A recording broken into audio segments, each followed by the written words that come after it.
수많은 정보와 텍스트들이 쉴 새 없이 막 쏟아지는 한가운데서 그 이면에 숨겨진 진짜 맥락을 짚어보는 시간입니다. 네.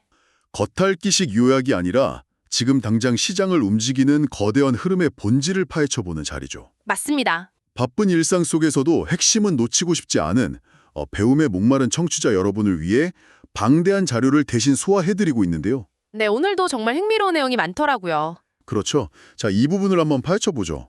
오늘 우리가 해부해볼 자료는 바로 2026년 2월 21일자 금융 AI와 AX 그리고 보안동향 데일리 리포트입니다. 네. 이 방대한 자료들을 관통하면서 오늘 우리가 던질 단 하나의 핵심 질문은 이겁니다. 과연 AI와 디지털 자산이 기존 금융의 뻘대를 어떻게 완전히 뒤바꾸고 있는가? 이 리포트들을 쭉 훑어보면서 가장 먼저 든 생각은요. 네. 지금 우리가 단순한 기술 발전의 시기를 지나고 있는 게 아니라는 겁니다. 단순한 발전이 아니다. 네, 거대한 자본, 또 최첨단의 기술, 그리고 이걸 통제하려는 규제와 보안이 마치 거대한 교차로에서 브레이크 없이 충돌하고 융합하는 현장 그 자체거든요. 네네. 청취자 여러분도 지금 머릿속에 수많은 데이터가 실시간으로 막 흘러다니는 복잡한 금융 시티스케이프를 한번 떠올려 보시죠. 오늘 우리가 나눌 이야기의 배경이 바로 그 치열한 최전선입니다. 시작부터 굉장히 팽팽한 긴장감이 느껴지는데요. 그럼 이 거대한 교차로의 첫 번째 풍경부터 짚어보겠습니다. 오늘 자료에서 유독 흥미로운 모순 하나가 눈에 띄었거든요. 어떤 부분이죠? 바로 샌드박스에 갇힌 은행 AI라는 내용이었어요. 전자신문 보도였는데 지금 시중은행들이 글로벌 빅테크에 뒤처지지 않으려고 네. 최고급 AI 기술을 앞다투어 돌입하고 싶어 하는데 현실은 아주 오래된 물리적 규제인 망분리의 벽에 갇혀 있다는 겁니다. 아, 그렇죠. 말하자면 트랙 위를 쌩쌩 달려야 할 초고성능 슈퍼카를 사놓고 규제 샌드박스라는 좁은 공터 안에서만 뱅글뱅글 돌리고 있는 상황인 거죠. 그게 아주 뼈아픈 현실을 찌르는 지점입니다. 근데 이 망분리라는 규제와 AI 혁신 사이의 아슬아슬한 줄다리기를 네. 단순히 한국 금융권만의 낡은 문제로 치부할 수는 없어요. 글로벌 스케일로 시야를 넓혀보면 상황은 훨씬 더 복잡하고 엄중하거든요.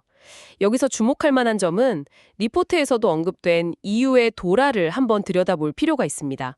도라요? 이름만 들으면 약간 단순한 IT 가이드라인 같은데 이게 시장에 미치는 파급력이 그렇게 큰가요? 상상을 초월하죠. 과거의 규제가 단순히 시스템이 다운되지 않게 막아라 이 수준이었다면 네, 방어망 구축 같은 거요? 그렇죠. 근데 도라는 디지털 운영 탄력성법이잖아요. 시스템은 반드시 언젠가 뚫리거나 무너질 텐데 그때 얼마나 빨리 복구하고 서비스 연속성을 유지할 수 있는지 그 탄력성을 증명하라는 겁니다. 뚫리는 걸 전제로 하는군요. 맞아요. 이제 유럽 시장에 발을 들이려는 모든 금융사나 핀테크 기업은 기술력 이전에 이 지독한 운영의 탄력성부터 입증해야 하죠. 혁신이 아무리 뛰어나도 컴플라이언스, 즉 규제 준수라는 뼈대가 없으면 곧바로 퇴출당하는 시대입니다. 와, 그러니까 규제가 혁신의 발목을 잡는 단순한 장벽이 아니라 시장에 나가기 위해 무조건 통과해야 하는 아주 혹독한 품질 테스트로 진화했다는 뜻이군요. 맞물려 돌아가는 극단적인 사례가 하나 더 있어요. 네덜란드에서는 최근에 폴리마켓 같은 예측 시장 있죠. 네네, 선거 결과 맞추고 하는 곳이요. 네, 거기에 무허가 도박 혐의를 씌워가지고 무려 99만 달러에 달하는 벌금 경고를 내렸습니다. 새로운 형태의 혁신적인 핀테크 서비스라고 할지라도 기존 금융 규제의 잣대를 통과하지 못하면 하루아침에 불법 도박장으로 전락해서 막대한 페널티를 물게 되는 겁니다. 99만 달러면 사실 스타트업 입장에서는 거의 사형 선고나 다름없네요. 그렇죠. 근데 이 대목에서 또 하나 놀라운 건 규제 당국이 단순히 몽둥이만 들고 있는 게 아니라는 사실입니다. 어떤 무기를 들었죠? 당국 스스로도 아주 예리한 AI 무기를 장착하기 시작했어요. 디지털 자산 기본법 추진이랑 맞물려서 당국이 AI와 머신러닝을 활용한 실시간 암호화폐 거래 감시 체계를 도입한다는 소식이 있었거든요. 네, 봤습니다. 불법 자금 탐지 체계요. 네, 불법 자금의 꼬리를 AI가 실시간으로 물고 늘어지겠다는 건데 쫓는 자와 쫓기는 자 모두가 AI로 무장한 본격적인 군비 경쟁이 시작된 느낌이더라고요. 시장의 생존 코드가 투명성이 되어버린 거죠. 그 군비 경쟁이라는 표현이 진짜 정확히 들어맞는 곳이 바로 보안의 최전선입니다. 보안이요? 네, 방금 AI를 활용한 실시간 감시를 말씀하셨는데 지금 시장에서 요구하는 그 실시간의 기준이 우리가 상상하는 것보다 훨씬 더 극단적으로 짧아졌거든요. 맞아요. 이 부분은 지금 이 방송을 듣고 계신 청취자 여러분의 일상과도 너무 밀접한 이야기입니다. 자료에 실린 SK텔레콤 보안 거버넌스 실장의 인터뷰로 보면 네. 사이버 공격의 변형 주기가 과거와는 비교조차 할 수 없을 정도로 압축됐다고 해요. 그래서 이제는 이상 징후를 탐지하고 차단하는 방어 체계가 무려 10분 단위로 돌아가야 한다고 강조하더라고요. 10분이요? 네, 10분이면 우리가 잠깐 커피 한 잔 내리고 자리로 돌아오는 시간인데 그 찰나에 시스템이 스스로 위협을 감지하고 차단까지 다 완료해야 한다는 겁니다. 그 10분이라는 숫자가 의미하는 바를 진짜 깊이 생각해 봐야 돼요. 과거에는 성맥을 높게 쌓고 적이 오기를 기다렸잖아요. 네, 튼튼하게만 지으면 됐죠. 근데 이제는 해커들이 AI를 이용해서 수만 가지 변형 코드를 1분 단위로 쏟아내는 시대입니다. 사람이 눈으로 모니터링해서 막는 건 물리적으로 불가능하죠. 완전 자동화가 아니면 안 되겠네요. 그렇죠. 금융 데이터랑 통신 데이터를 실시간으로 결합해서 아주 미세한 이상 징후만 보여도 즉각적으로 격리해버리는 자동화 방어망이 필수입니다.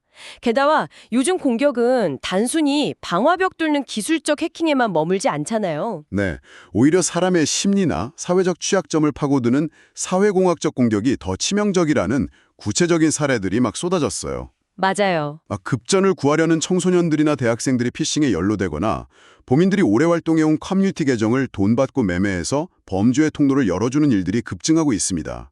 기술이 고도화될수록 해커들은 제일 약한 고리인 인간을 직접 타격하는 셈이죠. 기술적 방어가 철저해지니까 우회로를 찾는 전형적인 패턴인데요. 네. 여기서 정말 흥미로운 점은요. 방금 말씀하신 그 인간이라는 취약한 고리를 그냥 방치하는 게 아니라 오히려 아주 따뜻하게 감싸 안는 방향으로 AI가 활용되는 인상적인 흐름도 있다는 겁니다. 그 부분. 네, AI가 방패 역할만 하는 게 아니에요. 저도 그 자료 읽으면서 진짜 신선한 충격을 받았어요. 보통 AI 보안이라고 하면 아까 말씀드린 해커 막는 차가운 장화벽만 떠올리는데 그렇죠. 신한은행이 공략하고 있다는 이른바 치매머니 시장 이야기는 결이 완전히 달랐습니다. 무려 172조 원 규모라고 하더라고요. 맞습니다. 고령화 사회로 접어들면서 치매 환자나 노인분들의 자산을 어떻게 안전하게 지킬 것인가가 엄청난 국가적 과제가 됐잖아요. 네, 보이스피싱 타겟 1순위니까요. 근데 여기서 AI 딥러닝 기술이 특정 고객의 평소 행동 패턴을 아주 정교하게 학습하는 전용 금융 안전망을 구축한 겁니다. 그러니까 단순히 나이가 많다고 이체 한도를 막아버리는 그런 1차원적인 방식이 아니더라고요. 네, 주로 돈을 보내는 시간대나 자주 거래하는 대상, 심지어 앱을 조작하는 속도 같은 미세한 데이터들이 기준선이 되는 거죠. 그러다 어느 날 평소랑 전혀 다른 낯선 행동 패턴이 딱 감지되면 네, 바로 그때. AI가 이상 거래를 사전 차단하고 지정된 보호자에게 알림을 쫙 보내주는 시스템인 거죠. 이게 단순한 금융상품을 넘어서 첨단 딥러닝 보안과 사회적 복지가 완벽하게 융합된 훌륭한 사례라고 분석할 수 있습니다. 172조 원 규모의 자산을 지켜내면서 금융회사는 신뢰를 얻는 거죠. 차갑게만 느껴지던 데이터 기술이 사회적 약자를 보호하는 따뜻한 안전망이 된다는 게 진짜 인상 깊네요. 자, 이렇게 우리 일상 곁에 AI를 살펴봤다면 이번에는 금융회사의 심장부로 들어가 볼까요? 네, 내부로 가보죠. 이제 막대한 자본의 이동이나 핵심 의사결정을 AI가 직접 통제하고 판단하고 있잖아요? 맞습니다. 내부 통제 예를 하나 들어보면 하나펀드 서비스가 그 복잡한 조직의 책무 구조도를 AI로 시각화하고 자동화해서 규제에 대응하는 사례가 있었죠. 조직도랑 규제를 사람이 엑셀로 맞추는 게 아니라 AI가 실시간으로 책임 소재를 딱딱 매핑해버리는 거군요. 네, 규제 대응의 속도가 달라진 건데요. 근데 AI의 진짜 위력은 역시 거대한 자본이 움직일 때 나타납니다. 그 부분에서 저도 입을 다물지 못할 만한 수치가 하나 있었어요. IBK 사례 말씀이시죠? 네, IBK 장민영 체제에서 기업 금융과 산업에 베팅하는 규모가 무려 300조 원입니다. 300억도 아니고 300조 원이요. 한 국가의 인프라를 좌우할 엄청난 규모죠. 근데 이 거대한 규모의 리스크 평가와 스트레스 테스트를 전부 AI 기반 시나리오 분석에 맡기고 있다는 사실이 너무 놀라웠습니다. 300조 원이라는 자본 앞에서는 진짜 0.1%의 오판도 허용되지 않으니까 수만 가지 변수를 실시간으로 계산하는 AI가 필수적이죠. 근데 이를 더 큰 그림과 연결해 보면요. 네. 고위험 고수익 전략에서 AI 투명성과 모델 검증이 왜 필수적인지 냉철하게 짚어봐야 합니다. 한국경제 보도를 보면 현재 2조 달러 규모, 우리 돈으로 약 2,600조 원에 달하는 사모신용 시장이 거대한 불안감에 휩싸여 있거든요. 그 불안의 원인이 혹시 AI인가요? 네, 바로 AI 건전성 우려 때문입니다. AI가 수익률이 높다고 판단을 내렸는데 정작 왜 그런 결론이 나왔는지 인간이 설명할 수 없는 블랙박스 현상에 빠진 거죠. 아, 그러니까 투명성이 확보되지 않으면 2조 달러 시장 전체가 흔들릴 수 있다는 거군요. 네, 알고리즘을 검증할 수 없다면 순식간에 신뢰를 잃게 되니까 이제는 AI를 활용하는 기술만큼이나 AI를 의심하고 검증하는 기술이 생명줄이 된 겁니다. 가장 똑똑한 내비게이션이라도 길을 왜 이렇게 안내하는지 모르면 운전대를 맡길 수 없는 거네요. 정확한 비유입니다. 그리고 이렇게 데이터와 AI가 금융의 심장이 되다 보니까 산업 간의 경계를 허무는 만남도 활발해요. 통신사인 KT와 금융사인 신한카드의 데이터가 융합돼서 맞춤형 혜택이 탄생하는 트렌드도 있었잖아요. 통신과 결제 데이터가 섞이면서 소비자의 완벽한 상업 지도가 그려지는 거죠. 네. 게다가 이 모든 AI 인프라를 밑단에서 받쳐주는 메모리 시장도 폭발적입니다. 고대역폭, 저전력, AI 메모리 공급 부족 현상 때문에 SK 하이닉스가 100만 닉스 황제주 등극 초일기에 들어갔다는 묘사도 있었고요. 네, 맞아요. 이런 AI 인프라 성장 산업에 편입한 B&K 삼성전자 중소형 펀드는 순자산 1,000억 원을 돌파했다고 하니 자본이 어디로 향하는지 아주 명확하게 보입니다. AI 자체가 인프라가 되면서 막대한 자본을 블랙홀처럼 빨아들이고 있는 거죠. 자, 이번에는 현실로 내려온 블록체인 쪽으로 시선을 좀 돌려볼까요? 좋아요. 청취자 여러분, 최근 뉴스 보면 크립토 시장에서 무려 1조 달러가 허공으로 증발했다는 비관적인 보도들이 많았잖아요. 네, 폭락장 뉴스들이 쏟아졌죠. 그럼 여기서 질문을 하나 던져보겠습니다. 1조 달러가 증발했다면 블록체인은 이제 끝난 걸까요? 아닙니다. 절대 아니죠. 역시 반전 데이터가 있었어요. 네, 암호화폐 하락장 속에서도 오히려 실물자산 토큰화, 즉 RWA와 스테이블 코인 같은 온체인 인프라는 나홀로 13.5%나 급성장했습니다. 13.5%요? 네, 표면적인 가격 하락 이면에 블록체인이 투기 수단에서 벗어나 현실 세계의 인프라로 완전히 자리 잡고 있다는 강력한 증거죠. 확실히 투기장이 아니라 현실 제도로 들어오고 있는 게 부성에서 KDX 컨소시엄이 STO 전용 장외거래소 예비인가를 받았다는 사실도 눈에 띄더라고요. 지역 거점형 디지털 생태계가 구축되는 중입니다. 그리고 예전엔 주식, 부동산만 자산이었다면 이제는 특허권이나 벤처펀드 같은 비전통적 자산들도 조각 투자 시장이 막 열리고 있잖아요. 아주 흥미로운 변화입니다. 온체인 경제가 열리는 건데 이 장밋빛 미래 이면에는 정책과 데이터 통제권이라는 무거운 이슈도 얽혀 있습니다. 아마존 지배력 이야기 하시는군요. 네, 아마존이 세계 매출 1위를 기록하면서 사실상 글로벌 AI와 클라우드 인프라를 장악하고 있거든요. 네. 금융기관들이 아무리 혁신을 외쳐도 물리적인 시스템은 소수 빅테크에 종속되어 있으니까 데이터 주권 문제가 심각해질 수밖에 없습니다. 아, 내 고객의 데이터 통제권을 다른 나라 기업 서버에 두고 있는 셈이니까요. 그리고 정책이 시장에 전달되는 속도의 진화. 이것도 정말 객관적으로 지켜봐야 할 징후 같아요. 맞습니다. 현 이 대통령이 직접 SNS를 통해서 주택이나 대출 같은 디지털 정책 여론을 실시간으로 이끌고 있죠. 네, 그러면 그에 맞춰서 금융감독은 TF가 즉각적으로 가동되는 현상 보셨죠? 네, 봤습니다.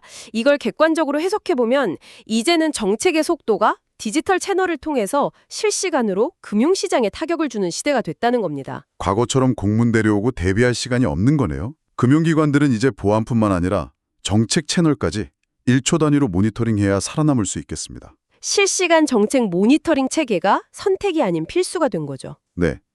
자, 이렇게 오늘 심층 탐구 내용을 한번 쫙 정리해 보겠습니다. 청취자 여러분, 2026년 2월 현재 AI와 디지털 자산은 막연한 미래가 아닙니다. 이미 수백조 원의 거대한 자본을 움직이고 치매 노인의 소중한 자산을 지켜내는 현실이 되었습니다. 네, 하지만 동시에 도라 같은 엄격한 글로벌 규제 기준과 또 10분 단위로 막아내야 하는 실시간 사이버 위협이라는 아주 매서운 양면의 압력을 받고 있다는 점도 꼭 상기하셔야 합니다. 그렇다면 청취자님, 이 거대한 정보의 흐름 속에서 우리는 무엇을 준비해야 할까요? 오늘 저희가 다루었던 데이터 기반의 맞춤형 서비스, 실시간 보안의 개념, 그리고 RWA 같은 새로운 자산 시장의 기회가 여러분의 투자나 비즈니스에 어떻게 적용될 수 있을지 한번 깊이 고민해 보시면 좋겠습니다.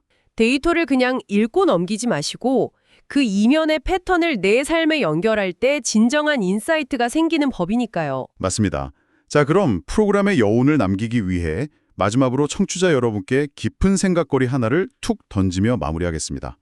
오늘 수많은 기사에서 확인했듯 AI가 펀드 투자를 기가 막히게 결정하고 수백조 원의 대출 리스크를 심사하며 심지어 치매 환자의 비정상적 거래까지 완벽히 막아내고 있습니다. 네. 자산 관리의 모든 핵심 판단을 AI가 인간보다 더 빠르고 정확하게 해내는 시대가 완벽히 도래한다면 과연 미래의 금융에서 인간의 직관이나 인간 은행원만이 만들어낼 수 있는 대체 불가능한 프리미엄 가치는 무엇으로 남게 될까요? 정말 도발적이면서도 꼭 필요한 질문이네요. 네, 이 묵직한 질문을 남기며 다음 심층 탐구 시간에서 더 날카로운 분석으로 다시 만날 것을 약속드립니다. 함께해 주셔서 감사합니다.